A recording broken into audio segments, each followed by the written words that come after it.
Mateus capítulo 5, eu quero te convidar, eu tenho uma palavra muito especial para compartilhar com você nessa noite.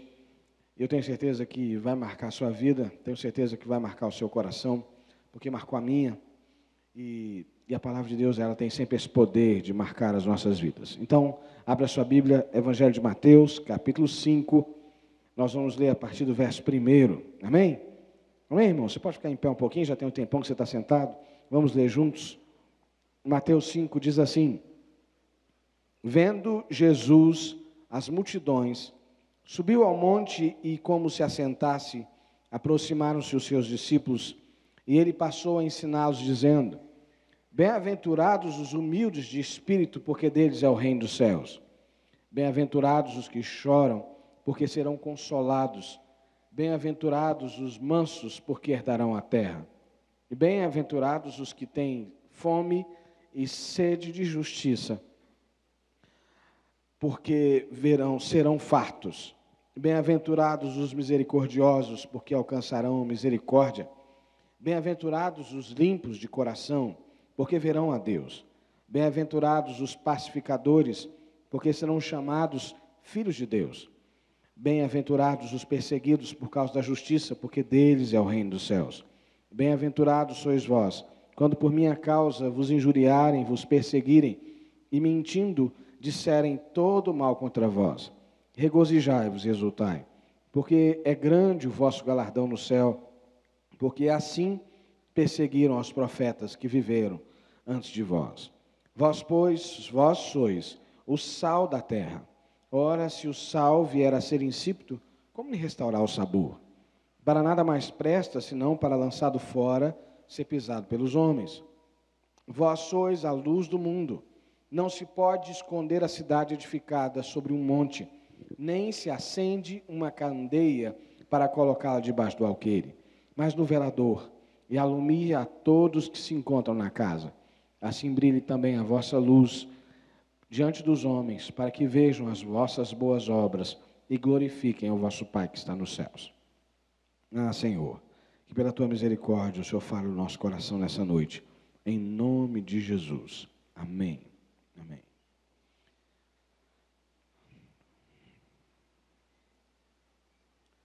Você já parou para pensar que a sua vida tem um depósito profético? Quando você olha para você e quando você se olha no espelho, o que você enxerga? Além, é claro, da tua aparência. Se eu pedisse que você te fizesse a melhor descrição de você mesmo, como seria? O que você diria de você mesmo? Você consegue se definir em uma frase? Gil, está sobrando aqui em cima. Você consegue se definir em uma frase? Consegue? O que você diria de você? Hein? Estou perguntando. O que você diria de você mesmo? Eu vou facilitar. Deixa eu facilitar. Se você tivesse, a turma que está na escola de líderes ficou mais fácil agora. Se eu tivesse que te perguntar assim, qual é o propósito da sua vida? Para que você nasceu? Você pode perguntar ao seu irmão, por favor? Me ajuda, hoje você vai precisar me ajudar. Para que você nasceu, irmão? Fala para ele. Hein? Você sabe ou não? Para que você nasceu? Hein? O maridão que não é bobo já disse assim, para alegrar minha vida, né? Já falou, o Júnior falou isso para a Alessandra, não falou, Júnior? Tenho certeza que você não perdeu a oportunidade. O Murilo falou para Deise, né? Para alegrar minha vida, para fazer minha vida melhor. Para que você nasceu? Certamente você já se fez essa pergunta num momento ruim. Você diz assim, eu não sei para que eu nasci. Assim, só assim, meia mão, assim, alguém já falou isso aqui? Já falou isso aqui, assim? Já? Quase ninguém falou, graças a Deus. Para que eu nasci? Por que eu vim à Terra? O que eu estou fazendo aqui? A palavra que eu quero compartilhar com você nessa noite tem a ver com uma revelação profética de que você nasceu para fazer história. Você nasceu para gerar impacto na sua geração. Amém ou não amém? Você nasceu para deixar um legado eterno na terra. E essa é uma coisa poderosa. Porque nós, muitas vezes, medimos a nossa existência a partir dos anos que nós vamos passar por essa terra. Mas eu creio que o chamado de Deus para a nossa vida é deixar um legado que vai muito além dos nossos dias. É deixar um legado que vai muito além da nossa geração. Deus nos chamou, não é? E eu disse aqui hoje de manhã que eu gosto de um termo em inglês que não tem uma tradução equivalente em português, que Deus nos chamou para ser history makers, fazedores de história, pessoas que fazem história, que marcam a história, que deixam um legado nessa terra por conta da experiência e da intimidade que ela tem com Deus.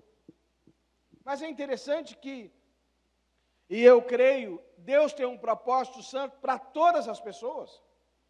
Mas é tão intrigante que você encontra pessoas que aparentemente o propósito não é tão evidente. Você olha para ela e você vai precisar conviver um pouco mais com ela para entender o propósito na vida dela, mas você vai vendo que ao longo da trajetória ela deixa marcas poderosas. Eu tenho pessoas assim na minha vida. Tem duas irmãs que eu já citei aqui várias vezes, duas irmãs queridas, não é? A irmã Maria Constantino e a avó Idalina, que são senhoras que marcaram a minha juventude de uma maneira poderosa. A irmã Maria Constantino era uma mulher consagrada a Deus, cheia do Espírito, cheia do fogo de Deus, que do jeito dela, a irmã Maria Constantino se vestia num modelo, num layout pentecostal. Ela usava uma saia de tergal, né, comprida, e um coque, mas era poderosa em Deus, a irmã Maria Constantino. Discipulou meu pai, era líder da reunião de oração, uma mulher cheia de Deus, se converteu numa cruzada evangelística. Era uma mulher que mostrava uma sede de Deus. E a avó Idalina? A avó Idalina foi alguém que orou pelo meu ministério até que eu conseguisse completar a etapa de preparação. E graças a Deus ela dizia assim: eu oro para ver meu menino pastor. É assim que ela dizia para mim. Eu oro para ver meu menino pastor. E graças a Deus ela me viu pastor. Né? E enche meu coração de alegria. As duas já estão com o Senhor e deixam um legado perpétuo de simplicidade. Enquanto a irmã Maria tinha um carisma daqueles assim, de explosão, a avó Idalina era quietinha, não sabia ler. Para ler a Bíblia ela precisava que seus netos lessem para ela. Mas pense numa pessoa mergulhada em Deus. Pense numa pessoa que me impactava pela intimidade que ela tinha com Deus. E eu ia visitá-las todas as vezes que eu estava de férias na minha cidade, e eu saía de lá fortalecido. Não é porque eu encontrava pessoas que estavam me sustentando em oração. Deixam marcas eternas na minha vida. Por que há pessoas que não têm assim tantos recursos na mão e deixam marcas? E há outras que você olha para elas, elas têm força, elas têm carisma, elas têm ferramentas nas mãos, mas alguma coisa acontece que a vida delas não desenrola para onde deve ir. Alguma coisa acontece que a vida parece não seguir o seu fluxo, não ter fluidez. Tem potencial, tem propósito, tem ferramenta, tem carisma, mas alguma coisa trava, embarreira. Sabe, irmãos, uma das coisas que para mim é muito clara na palavra de Deus é que um homem e uma mulher são guiados pelos valores que norteiam a vida delas. Os homens de Deus, eles alcançam realidades que estão alinhadas com a sua visão e com os seus valores. Com a sua visão e os seus valores. E nesse tempo de pensar no poder da aliança, nós queremos pensar em dois valores que estão na vida de Jesus e que nos tocam profundamente. O primeiro valor é o valor do Evangelho. Nós vamos viver o nosso potencial pleno na presença de Deus quando nós nos entendermos como povo do Evangelho. E o Evangelho ser um tesouro, um valor para nós. O Evangelho não ser apenas o relato da história de Jesus, não ser apenas a narrativa dos milagres de Jesus, mas o Evangelho, como diz o apóstolo Paulo, que é poder de Deus para a salvação do perdido, que é poder de Deus para a transformação do ser humano. E um Evangelho que, ao mesmo tempo que é poderoso, é simples, se revela na simplicidade. Mateus 5, ao apresentar esse evangelho, vai falar de um outro padrão de felicidade, de um padrão de vida, que diz: bem-aventurados são aqueles que são humildes, quebrantados e mansos.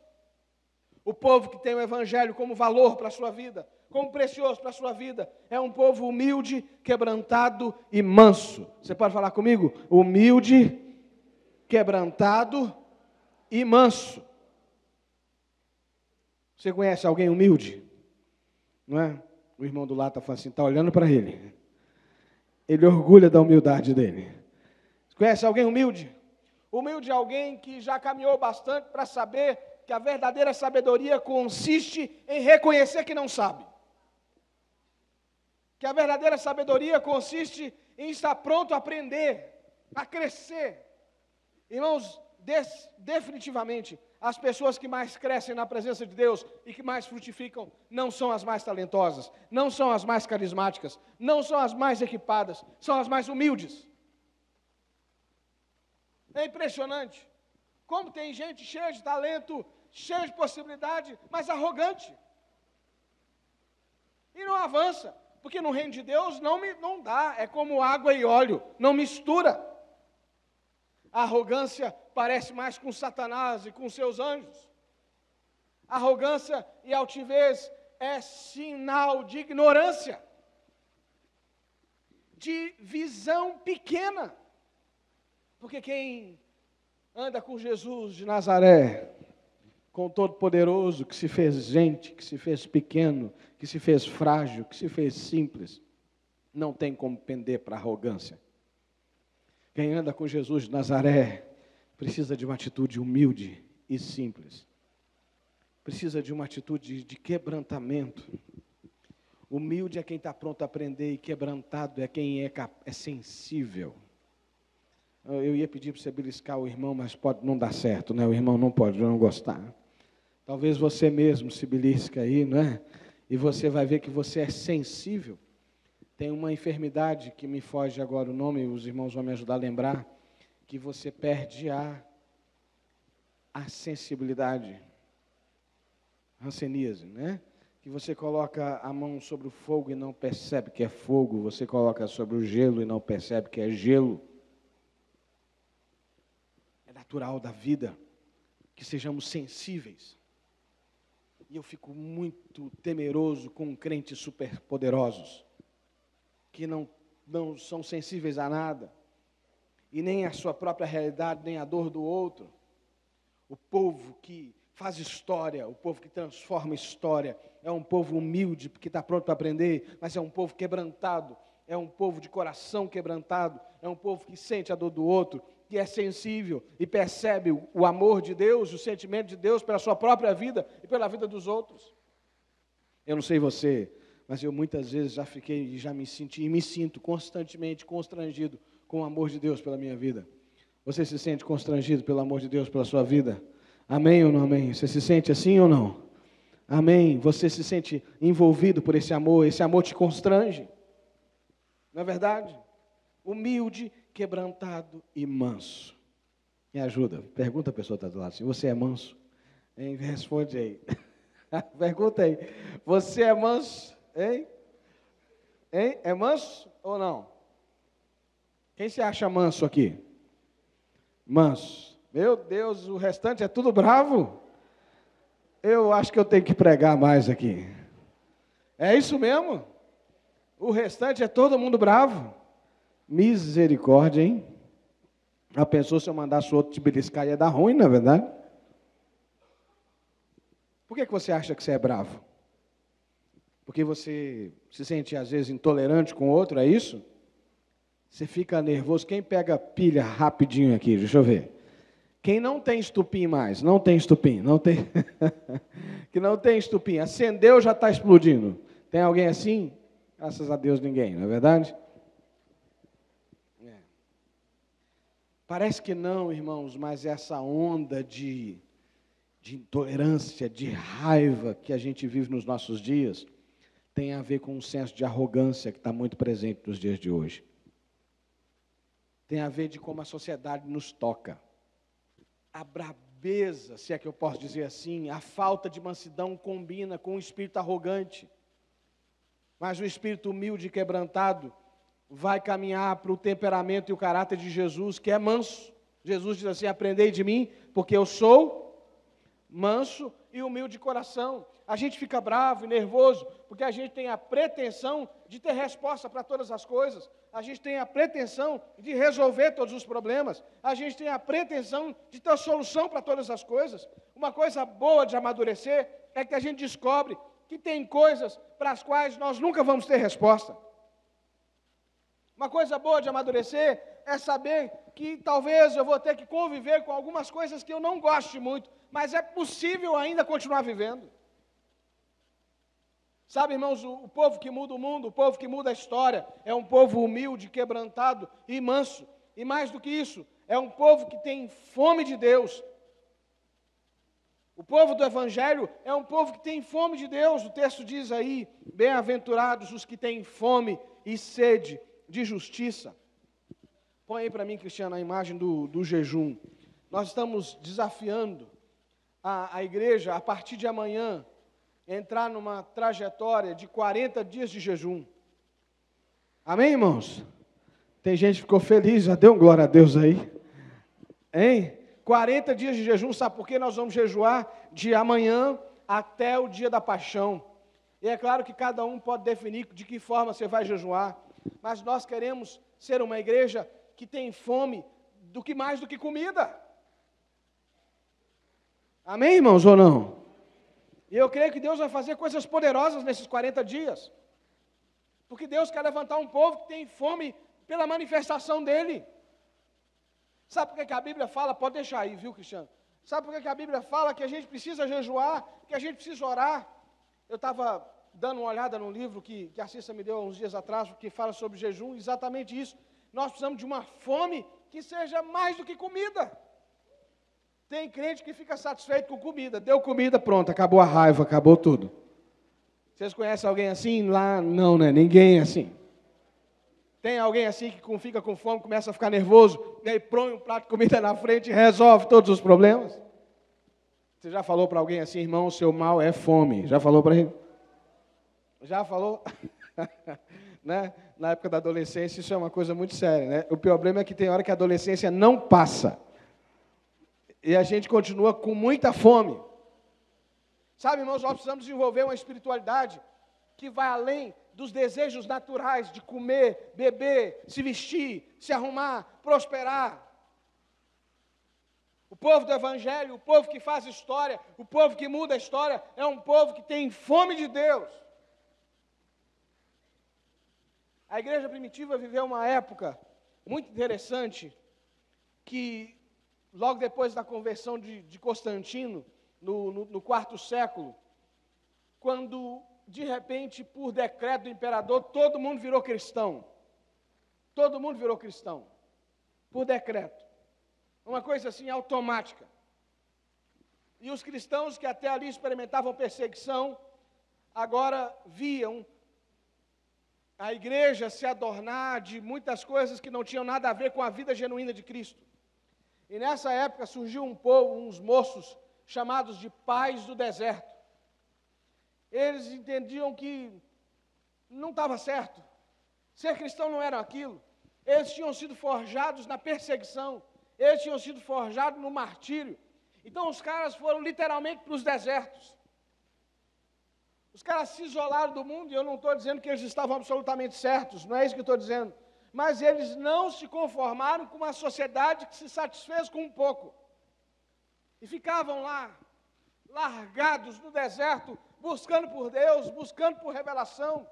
Criaram os mosteiros que a gente conhece hoje, não é? Tem origem nesse lugar. E os desertos começaram a ser lugar para quem tinha fome de Deus. E começaram a se organizar mosteiros e tal. O lado ruim dessa história é que quando essa busca tomou um fim em si mesmo. Mas, na verdade, a origem é muito boa. Era um desejo de se satisfazer em Deus, de conhecer Deus, de querer Deus, apesar da sociedade estar satisfeita com muito menos. Sabe, irmãos, O povo que vive do Evangelho, o povo que se alimenta do poder do Evangelho, é um povo que tem a sua fome profunda de Deus e que não se satisfaz com nada menos do que Deus. Eu vejo muita gente deixar a presença de Deus por falta e por escassez de coisas pequenas. Porque não foi bem aceito num determinado grupo, porque alguém fez maledicência dele, porque alguém o feriu, porque alguém o agrediu, porque eu não bati com fulano. E aí, muitas vezes, deixa a presença de Deus mesmo. Vejo gente que tira gente da igreja por causa de maledicência, por causa de problema. E Deus está procurando um povo que tem fome dele, que tem sede dele, que tem uma fome tão profunda que só se satisfaça em Deus. Esse é o povo que faz história, que tem fome e sede de justiça. Eu queria saber com quantos eu posso contar aí nesse jejum de 40 dias, aí, em nome de Jesus, amém? Você não precisa ficar 40 dias sem comer, não é isso? Não é? Eu sei que talvez você está até disposto a isso, mas não é isso. Você pode fazer jejuns, cada semana eu, por exemplo, vou fazer cada semana de uma forma. Depois eu posso até te mostrar como eu vou me organizar. Mas uma semana, de repente, eu vou comer só a partir das 18 horas. A outra semana eu vou só comer até uma determinada hora. Outros dias eu vou me abster de alguma coisa.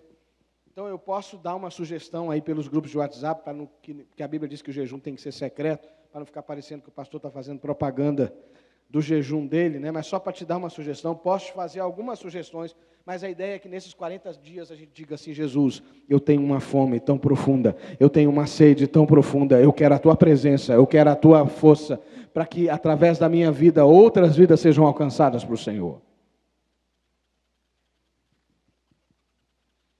E esse povo que tem fome é misericordioso. Esse povo que tem fome aprende do caráter de Deus e naturalmente é misericordioso e limpo de coração. Sabe por que a gente enfrenta tanto pecado dentro da igreja?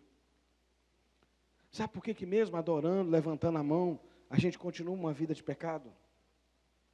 Porque na verdade a gente se satisfaz com o culto, a gente se satisfaz com a religião, a gente se satisfaz com o entretenimento que esse ambiente oferece. A gente precisa de uma fome mais profunda. Fome de Deus. Você pode fechar os seus olhos? Queria que você fosse sincero com você agora. Queria que você fosse honesto com você. Como anda a tua fome? Como anda a tua sede? A sua fome é uma fome de quê? Qual é o seu desejo mais profundo?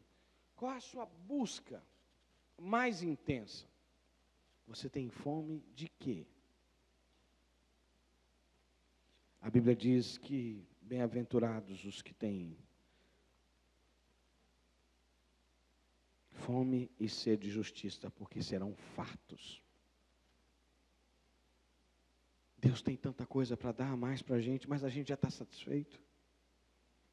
Deus tem tanta coisa para derramar sobre a nossa vida, mas a gente já se satisfez. Ou a gente está achando que as bênçãos que nós vamos receber é fruto de merecimento. Não existe nenhuma bênção que seja fruto de merecimento. Toda boa dádiva vem de Deus e das mãos dEle. Então diga comigo assim: Senhor, aumenta a minha fome. Senhor, me dá fome e sede da Tua presença. Me dá um anseio tão profundo, como diz o salmista, como suspira a corça pelas correntes de águas. Assim, ó Deus, por Ti suspira a minha alma. As minhas lágrimas têm sido o meu alimento dia a dia. Clame a Deus e diga: Senhor, eu preciso de Ti, eu anseio pela Tua presença. Eu desejo, como diz a música, como os guardas pelo romper da manhã, eu desejo pela Tua presença.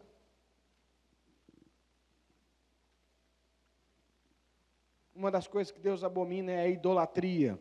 Idolatria é quando a gente coloca alguma coisa no lugar de Deus. Quando a gente coloca alguma coisa no lugar que só Deus pode ocupar.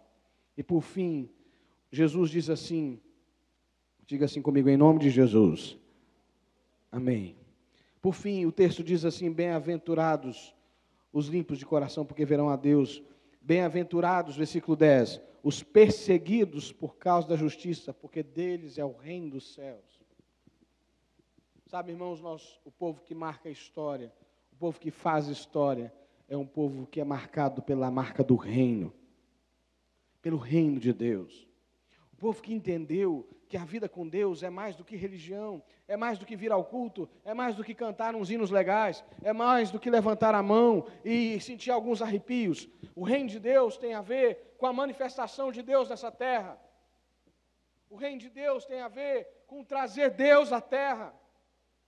E através da manifestação de Deus, ver as vidas serem transformadas. Através da manifestação de Deus, ver o sobrenatural acontecer na minha casa. Através da manifestação de Deus, ver o meu casamento restaurado. Através da manifestação de Deus, ver a minha vizinhança, ver a minha família vivendo o propósito de Deus. Porque é desejo de Deus que o reino dele se manifeste sobre a terra e que assim como é no céu, seja na terra.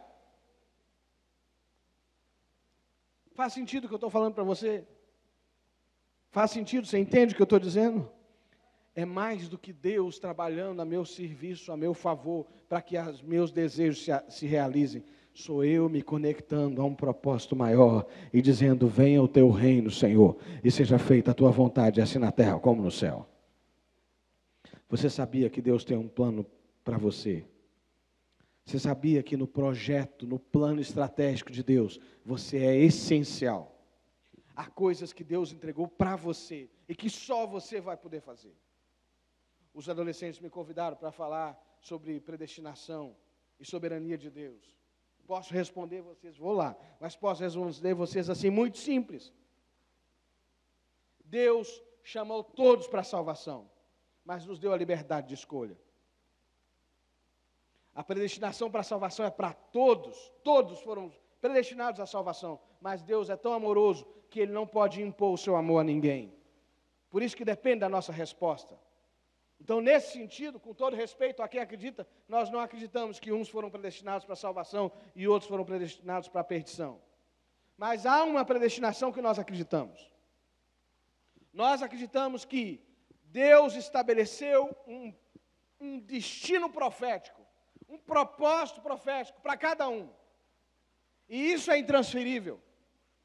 Isso é poderoso. Há um chamado profético. Há uma coisa que Deus quer fazer na terra que passa por você. Por você e somente por você, que ninguém mais vai fazer do jeito que você faz. E que se você não fizer, vai ficar sem fazer. E por isso que você vai prestar contas diante de Deus, porque a terra ficou esperando por aquilo que Deus entregou nas suas mãos e você reteve.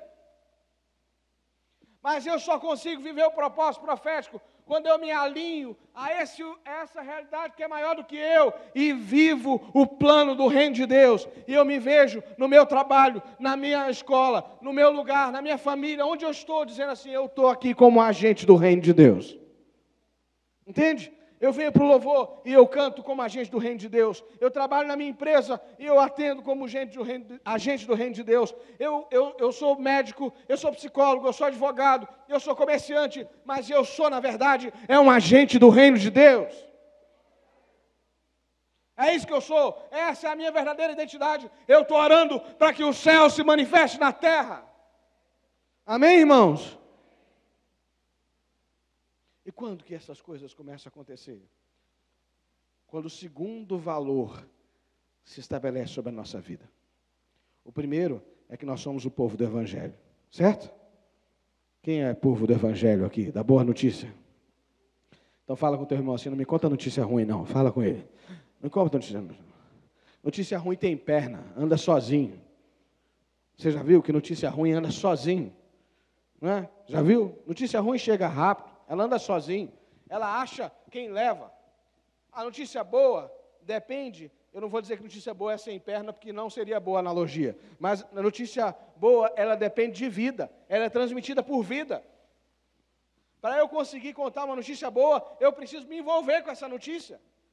Não é verdade?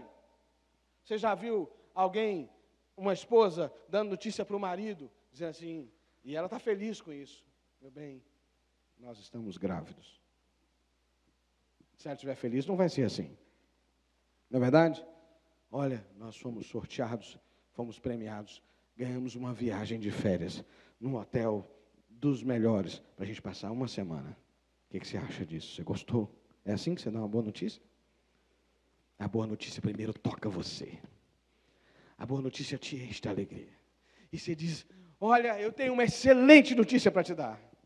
Eu tenho uma notícia que eu não estou me aguentando aqui. A gente vai ser pai, vai ser mãe. Lembra quando você deu a notícia para o seu marido? Quem lembra? Ou quando você deu a notícia para a sua esposa? Lembra disso? Não é? Eu me lembro da primeira gravidez da Ângela. Não é? A gente estava chegando do Nordeste, e aí lá na casa dos meus pais tinha um portão grande, duro, pesado, e eu, muito cavalheiro, ao invés de sair para abrir o portão, fiquei no volante, a Ângela foi lá abrir o portão. Que vergonha, eu já contei alguns testemunhos aqui hoje, né? E a Ângela foi lá e ela sentiu uma dor, sentiu uma coisa estranha, e aí a gente resolveu fazer o exame, porque estava atrasado, e aí foi lá, e a gente descobriu, e ela disse, meu bem, eu estou grávida. E aquele negócio mudou minha vida para sempre. Quem é pai e mãe lembra aqui de quando você recebeu a notícia que ia ser pai e ia ser mãe? Mudou a sua vida ou não mudou? Fala a verdade. Tocou a sua vida. Eu não consigo entender um povo que se relaciona com a boa notícia e não é tocado por ela. Eu não consigo entender um povo que diz que é do Evangelho, mas o Evangelho não toca a sua vida, não te contagia, não acende os seus olhos, não incendeia o seu coração. Nós somos o povo da boa notícia. E Paulo diz, eu sou testemunha do Evangelho, e o Evangelho é o poder de Deus para a salvação. E ainda que essa mensagem possa nos levar a ter dificuldades, ela é o poder de Deus para a minha vida. Daí que vem aquele hino poderoso, não é? Que o pessoal mais antigo, né?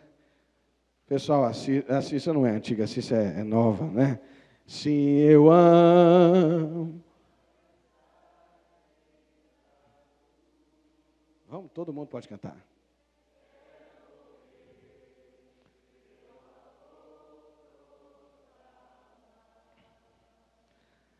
Levarei eu também minha cruz, até por uma coroa tocar. Aleluia. Sabe, um dos martírios que mais marcou a história da humanidade é de um moço chamado de Inácio de Antioquia. Inácio de Antioquia era um bispo.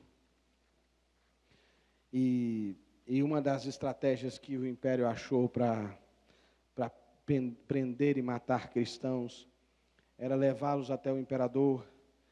E diante do imperador eles eram conclamados a oferecer culto ao imperador. E uma vez que eles não fizessem culto ao imperador, eles eram mortos por desobediência. E não, entre aspas, não por serem cristãos. Inácio faz uma longa trajetória do seu lugar de episcopado até o imperador, até chegar ao lugar da sua sentença. E na hora da sentença, disseram para ele assim, você não quer negar a Jesus e viver? E ele diz assim, ele tem sido tão bom comigo até aqui, por que eu vou negá-lo? Ele tem sido tão bom comigo até aqui, por que eu vou negá-lo? Por que eu vou negar o meu Senhor que me sustentou até aqui?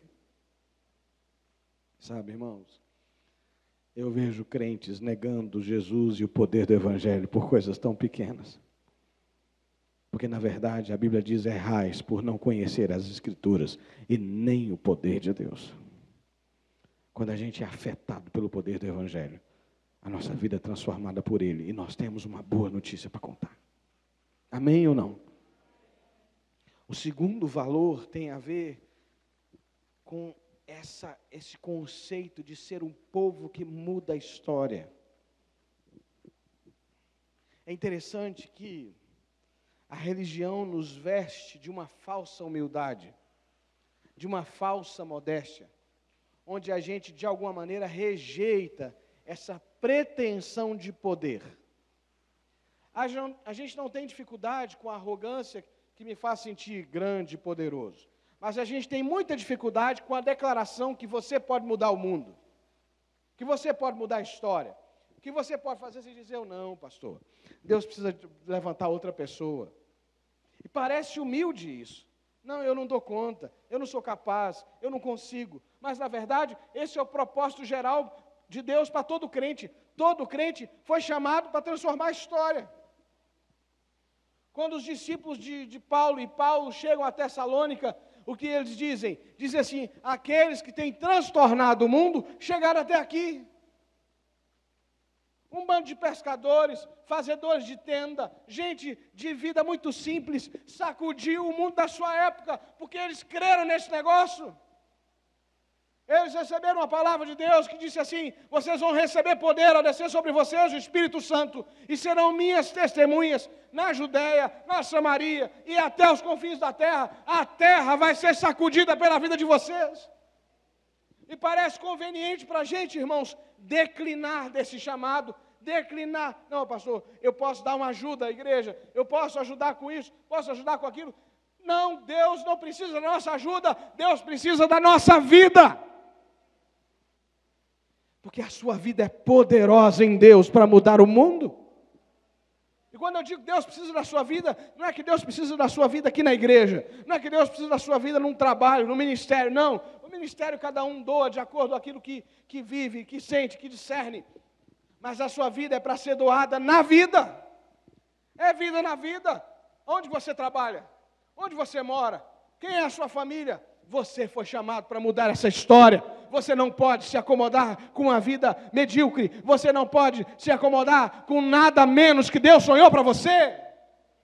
E por isso que enquanto nós orávamos aqui no início, quando nós cantávamos Deixa Queimar, eu profetizava, Deus levanta homens e mulheres que o Senhor quer usar. Deus levanta pais de família, esposas, homens e mulheres que têm poder sobre a sua vida. Irmãos, eu nunca fui o garoto prodígio.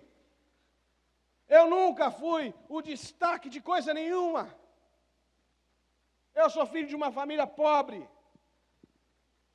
Mas houve um dia, irmãos, houve um dia que eu estava na minha igreja, no lugar onde Deus me plantou, e tinha um homem de Deus contando uma história de que ele morreu e ele teve uma visão de Jesus, ele foi até os céus, e Deus o levantou, Deus ressuscitou aquele moço, e ele estava ali cheio de vida, dizendo assim, olha, tem vida em Jesus, tem vida em Jesus. Eu me ajoelhei no lugar onde eu estava, e ali onde eu estava mesmo, o Espírito Santo foi derramado sobre a minha vida, tudo em volta deixou de ter sentido, e o poder de Deus aqueceu meu coração naquele dia, sabe, irmãos, e daquele dia em diante eu levantei sabendo que mesmo, apesar da minha história, eu podia mudar o mundo, eu podia mudar a história, eu podia fazer diferença. Eu me lembro que no alto dos meus 17 anos, quando eu fui para o seminário, porque antigamente, quando a gente via um menino com vontade de Deus, a gente mandava para a faculdade para fazer seminário. Hoje a gente não faz mais assim. Hoje a gente ensina ele a ganhar a vida primeiro. A gente faz dele um discipulador. Mas eu me lembro que eu cheguei em Belo Horizonte. E quem conhece Belo Horizonte, já ouviu falar de um bairro chamado Taquaril. Taquaril é no alto de Belo Horizonte. E de lá dá para você ver a cidade inteira. Eu coloquei meu pé assim no meio-fio, olhei assim no alto dos meus 17 anos e disse assim, meu Deus, como é que nós vamos fazer para ganhar essa cidade inteira para Jesus?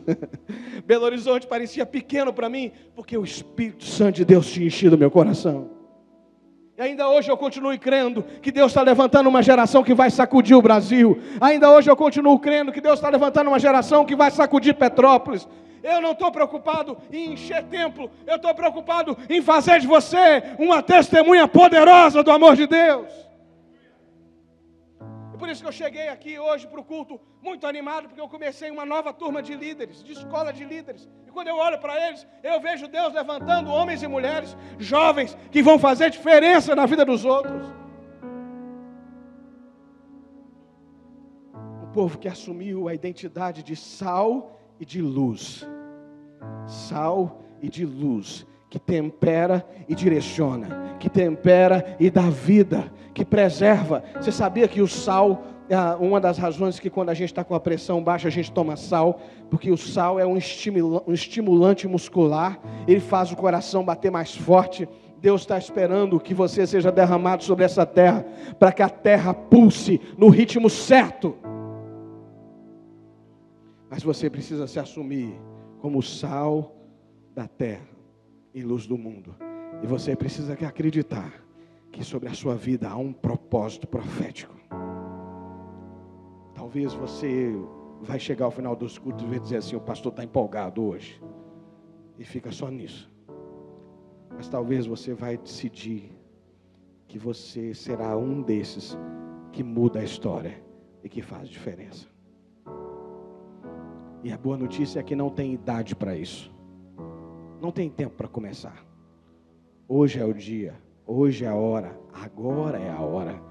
Vem a hora e já chegou que os verdadeiros adoradores adorarão ao Pai em espírito e em verdade. Eu quero te convidar, querido, se você entendeu o recado, se faz sentido para você as coisas que eu preguei aqui, se você quer ser esse povo que muda a história, eu quero te convidar a ficar em pé e assumir os valores do reino e dizer: eu quero viver o Evangelho na minha vida, eu quero conhecer o Evangelho.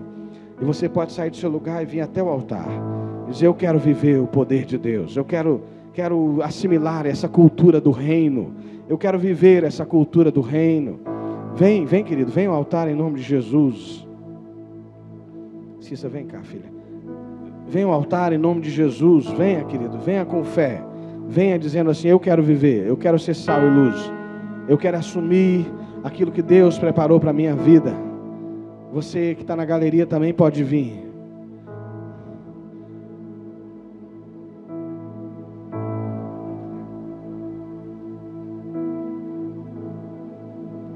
Se tem alguém que é precioso para você aqui à frente, eu queria que você se colocasse ao lado dele também.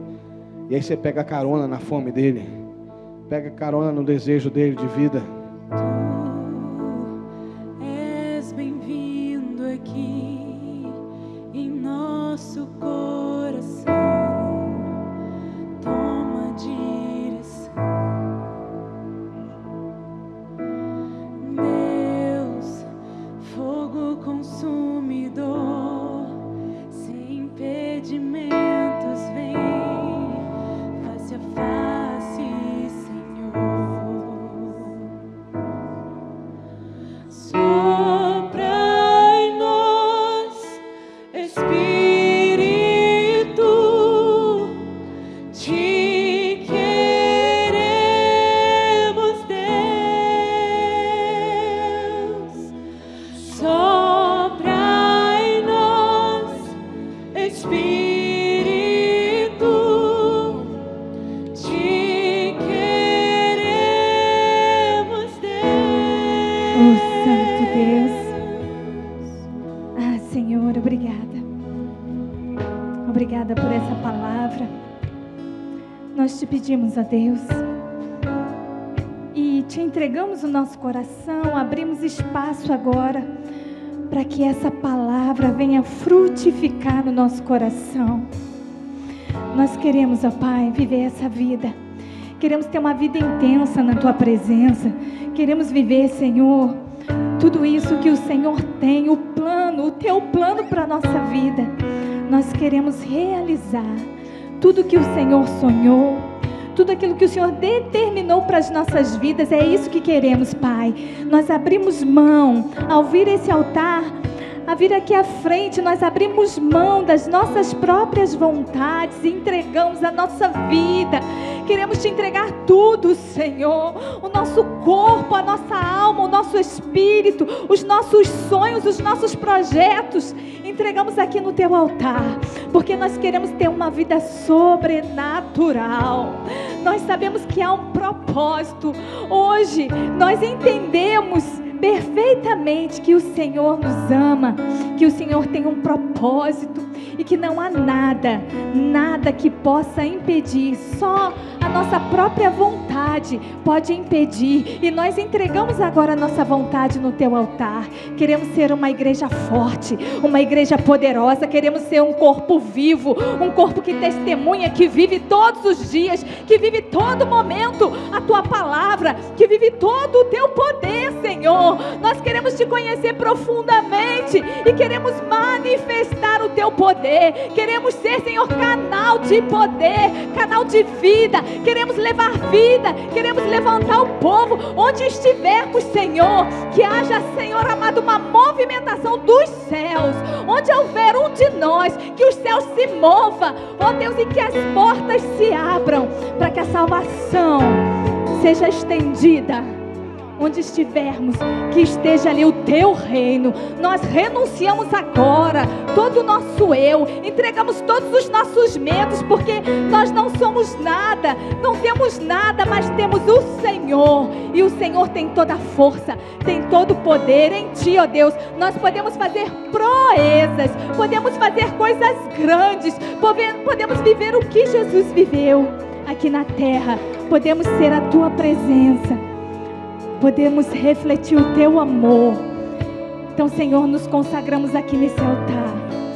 Sabemos que aqui é um fogo que consome, um fogo que queima, que consome todo o pecado, um fogo que queima, que faz arder os nossos corações. Não nos deixe esmorecer quando sairmos por essas portas, Senhor. Nos ajuda, encha com teu Espírito, batiza com teu Espírito Santo, que todo medo agora comece a dar lugar ao Espírito Santo de Deus, que toda frieza vai dando lugar agora ao Espírito Santo de Deus.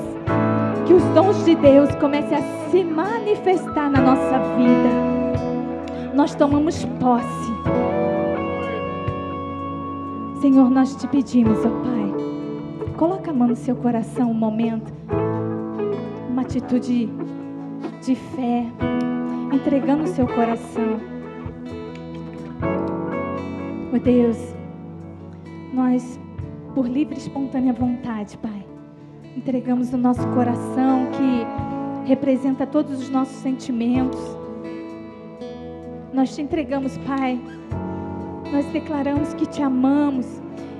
E se há alguém aqui que ainda não te ama verdadeiramente, não sentiu o teu toque, que ele possa sentir o teu amor, o quanto é amado, o quanto é amado, o quanto é precioso, que o Senhor investe sim, que o Senhor tem planos sim. Nós repreendemos toda a mentira do diabo na mente agora, que você receba tudo que Deus tem para você.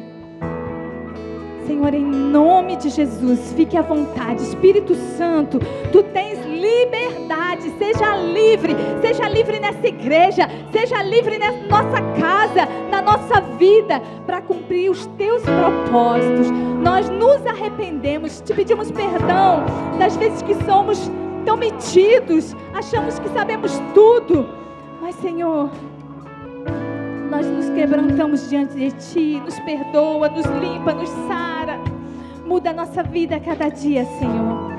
Obrigado, porque tem jeito para nós.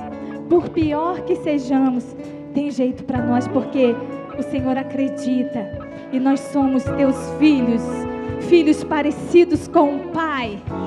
Oh, Santo Deus, muito obrigada, Senhor. Te agradecemos pela nossa vitória, pela nossa libertação e pelo poder que foi ministrado sobre a nossa vida, sobre o nosso coração. Que essa palavra não só faça sentido na nossa mente, mas que essa palavra venha se manifestar na nossa vida, no nosso dia a dia, em nome de Jesus. Aleluia. Que se abra os céus, Estenda suas mãos aos céus. E o teu reino Clamem por ele, declarem. Nossa fé está no nosso Deus. Que se abra os céus. Liga suas mãos aos céus e clame. Venha o teu reino, Senhor. Nossa fé está Na minha casa, na minha vida, sobre os céus de Petrópolis. que se abra Os céus fechados se abram. Teu reino venha mover. A nossa fé e esperança estão em Deus, grande Deus. Que os céus fechados se abram. Teu reino venha mover. A nossa fé e esperança estão em Deus, grande Deus. Que os céus fechados se abram. Teu reino venha estão em